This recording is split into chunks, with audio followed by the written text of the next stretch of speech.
C'est un programme très original que l'Orchestre Philharmonique de Monte-Carlo a présenté ce dimanche 30 novembre à l'Auditorium Régnier 3.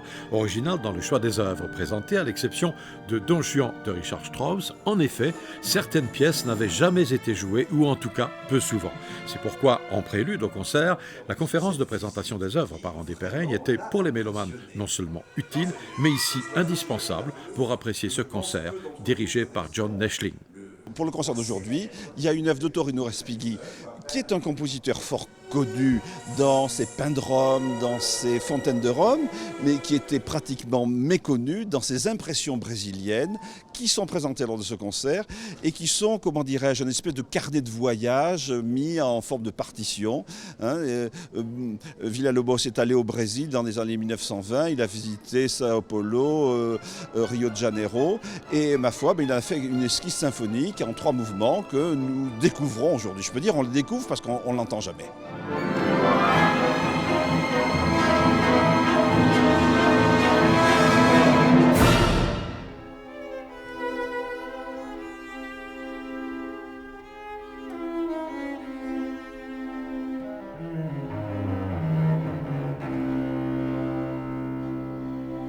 Chez l'Homo de Bloch est une œuvre beaucoup plus connue, mais dont on ne sait pas encore forcément la symbolique qu'il y a derrière. En fait, il s'agit d'un hommage au roi Salomon, et schématiquement, le violoncelle est l'incarnation du roi et de la pensée du roi Salomon, et l'orchestre est au contraire, j'allais dire, une description de l'opulence du pays dans lequel il vivait. Or, vous savez que le roi Salomon professait la modestie. En tête de la partition, il y a vanité, tout n'est que vanité, et donc il prônait la modestie, et c'est au travers du violoncelle qu'il s'exprime.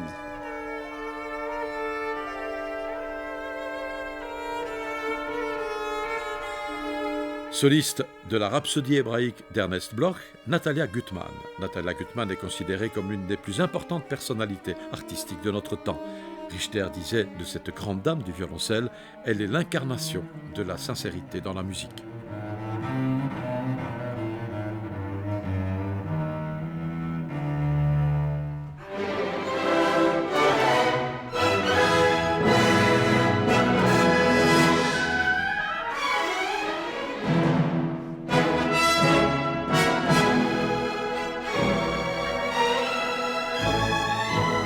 Don Juan, évidemment, c'est une musique somptueuse, c'est une des plus belles orchestrations qui a été faites à la fin du 19e siècle. Richard Strauss est un compositeur prodigieux, il a une habileté pour associer les instruments de l'orchestre, pour créer un suspense dans ces crescendo au milieu de l'orchestre, que c'est vraiment un plaisir, on se laisse emporter comme par une vague par cette musique. Prochain concert de l'Orchestre Philharmonique de Monte-Carlo ce dimanche 7 décembre à 18h à l'Auditorium Régnier 3 sous la direction du maestro Gelmetti.